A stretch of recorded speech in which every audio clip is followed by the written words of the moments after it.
truly have the ability to change somebody's life by simply showing up.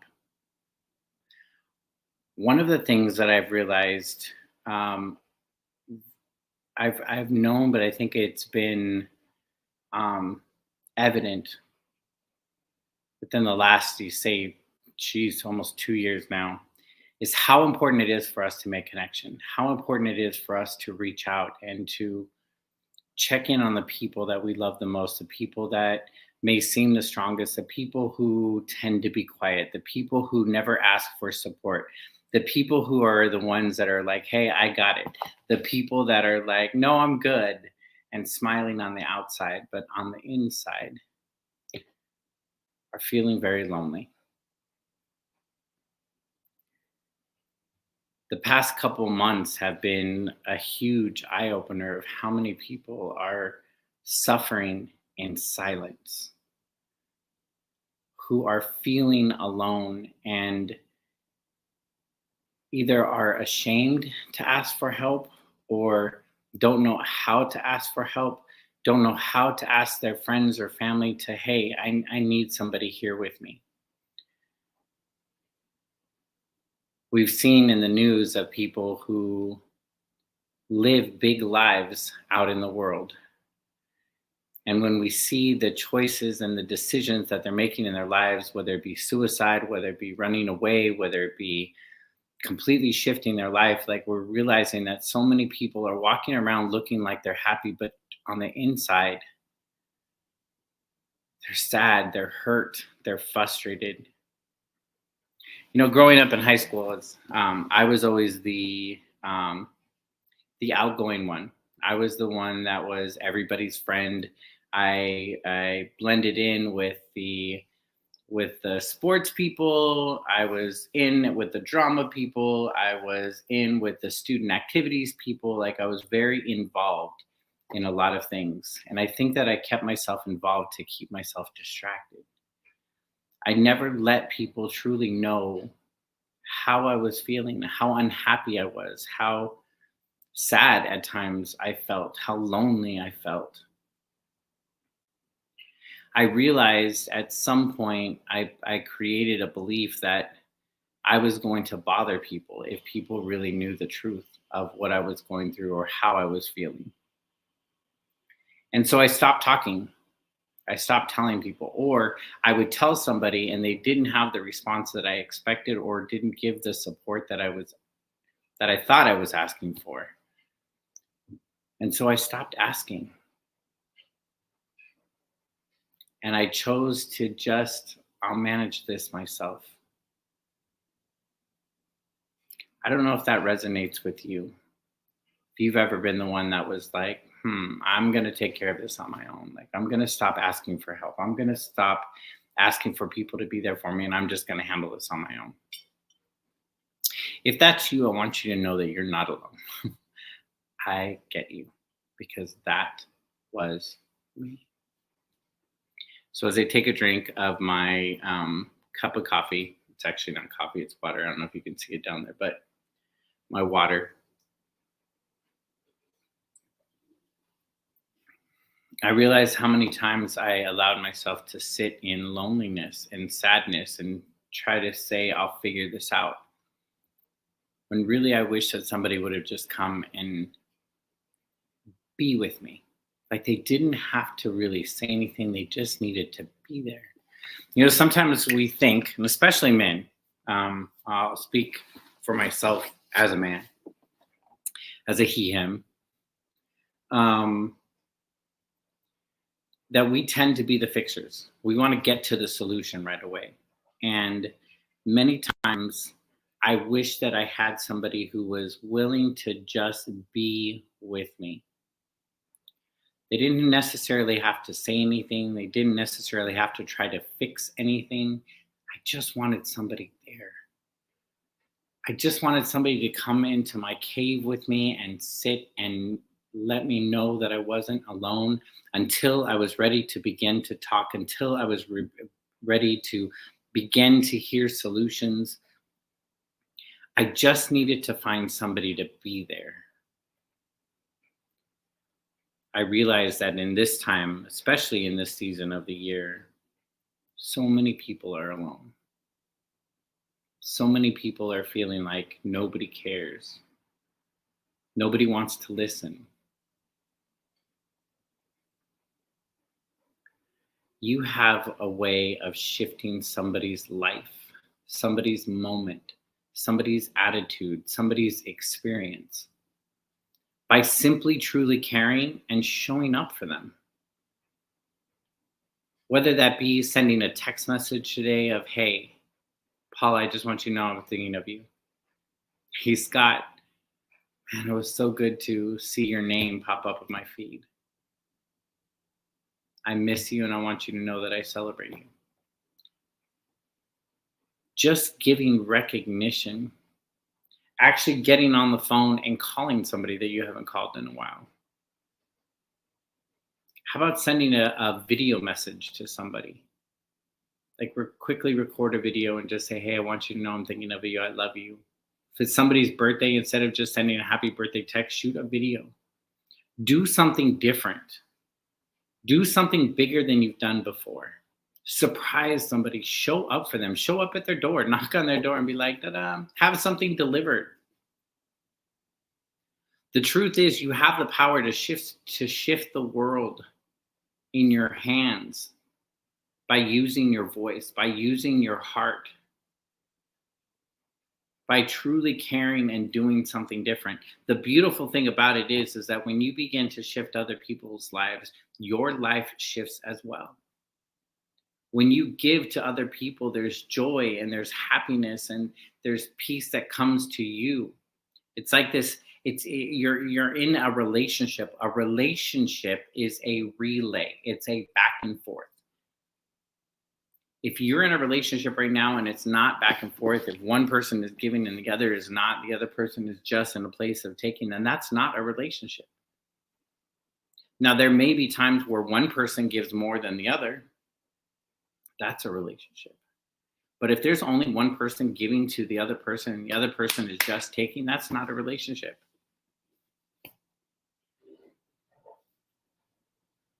You're a sugar mama. You're a sugar daddy. You may not be giving this type of sugar, but you're giving this type of sugar from the heart. You're giving the sweetness, the kindness to one person who's not giving back.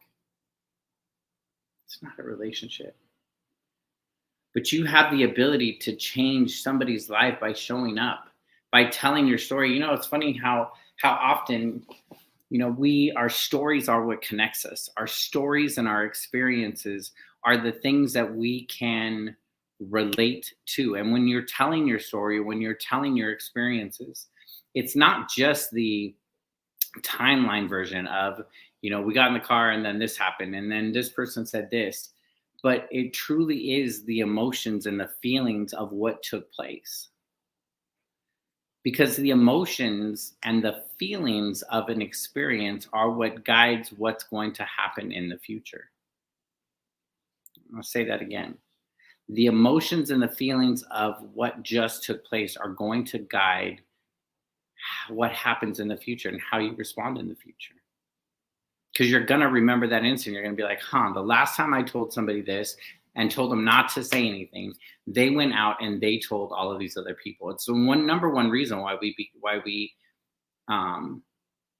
get silence or why we become shy, because at some point something happened to us or something was said to us and we made a decision that we weren't going to share anymore, or we weren't going to do that anymore. Whether that be you went out to audition for your school play and you were singing and it didn't go the way that you were and they were like, thanks, but don't ever be a singer again.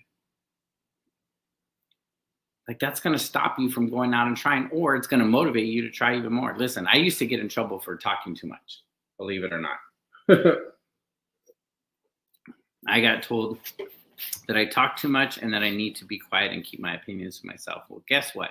I have a job that I get paid to talk, and I give my opinion all the time. I use that experience as a motivator. I knew that I was born to talk. I knew that I was born to talk on cameras and microphones, and that it was always been a part of my DNA, of my purpose, of what I need to do. I just had to battle all of the other people and all of the other things that people said or did or tried to discourage me from doing, from stopping me and doing what I knew that I was supposed to do, what I want to do, and that's show up. You have the ability to create shift for other people by simply caring and showing up. It truly can be that easy. There have been times that I have been in my own thoughts and my own stress and worry about life, of, you know, uh, payables that I got to make, and am I going to have this money come in, and how many more jobs do I have to get in order to dot dot dot, and does this make sense, and should I keep this relationship, and all the crap that runs through the mind that at times feels like it could be spiraling down, or I could be spiraling down. And then I simply see a text message from somebody, or I get a call from somebody that I haven't talked to in a while. I'm like, it changes my attitude. It changes my energy. It changes the vibration that I'm existing in. By simply just showing up. The truth is, you never know. We think we know what's going on in people's lives. We think we understand people, and the truth is we don't. People show us pieces of them that they want to be seen.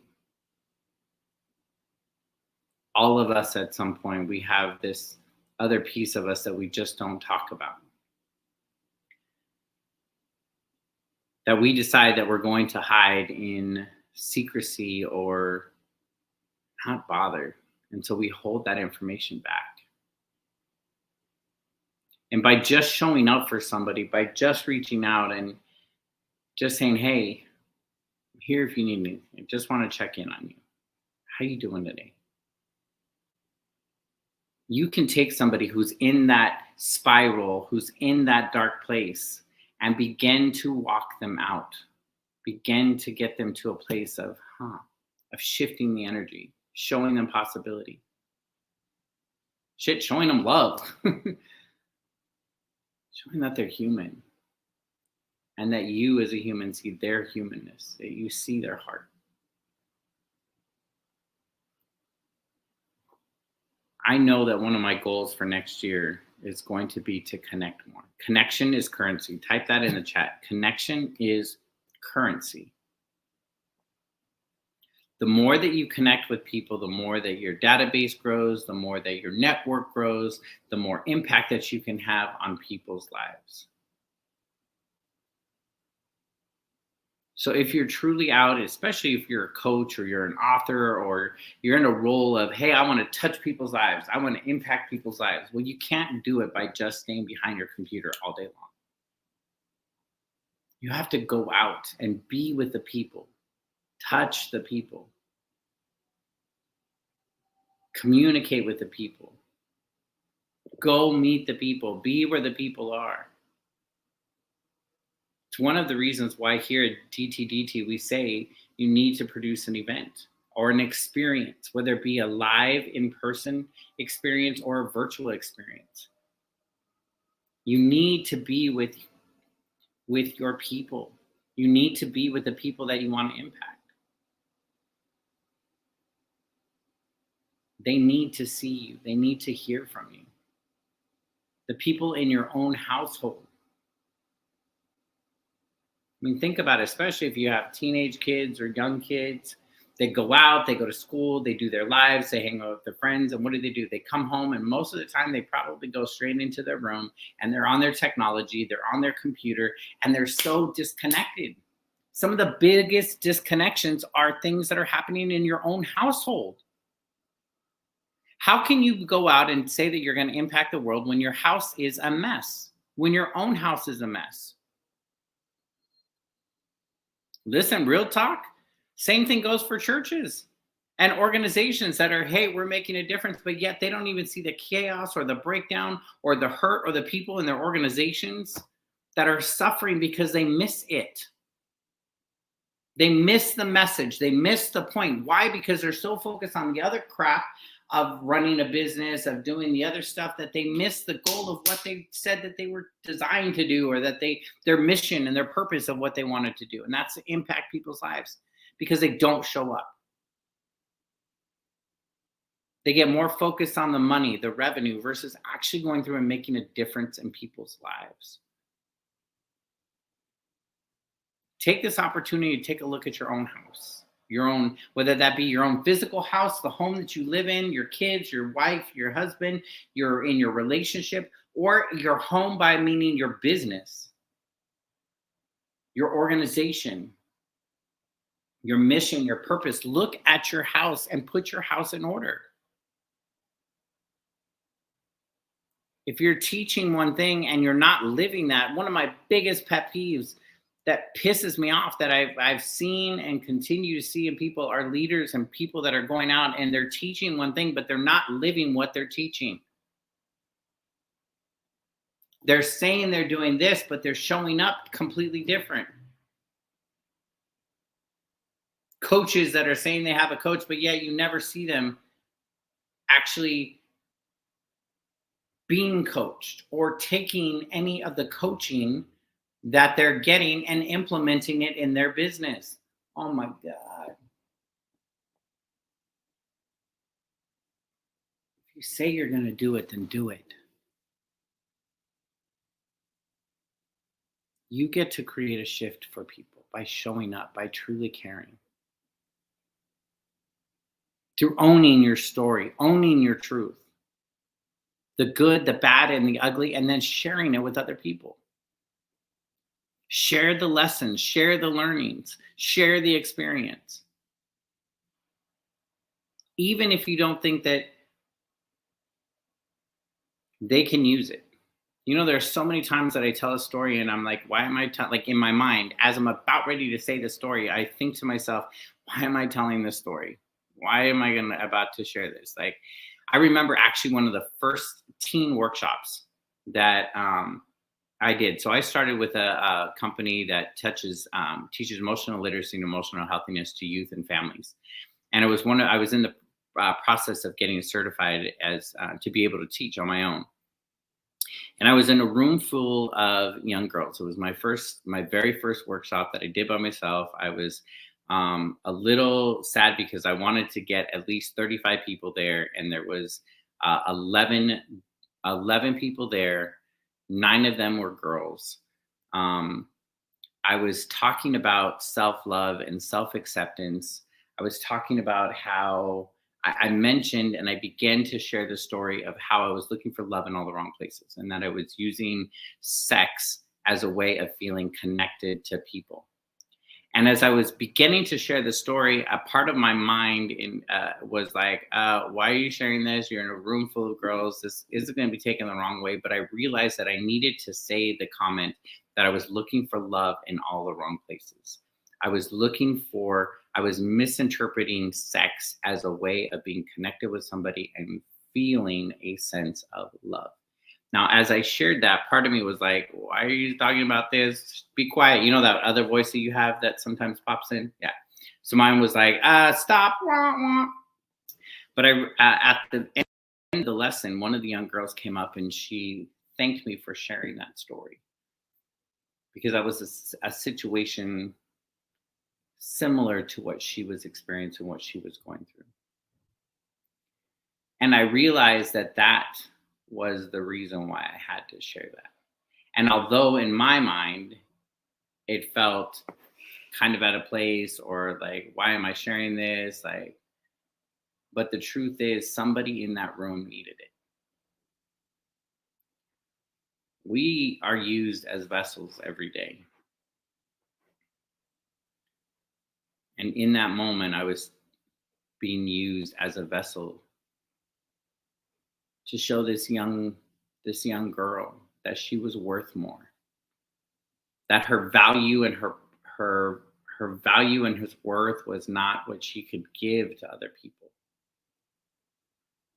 And I say give in that way, whether that means sex or just energy or attention or whatever. It's all a matter of us giving a piece of ourselves to somebody else. When you're in stress, you're giving a piece of yourself to that stress, to that experience or whatever's going on. When you're in an argument or you have bad blood between you and somebody else, you're giving a part of you to them. It's like that saying, it's like you're giving your, when you, God, what's the saying? When you hate somebody, it's like you're giving yourself poison every day. Something like that. Somebody, if you know, put it in the chat. But it's like you're poisoning yourself when you think that your hatred or your whatever is towards them. They don't feel it. They're going on with their own business. They're drinking their cup of coffee. That's for sure.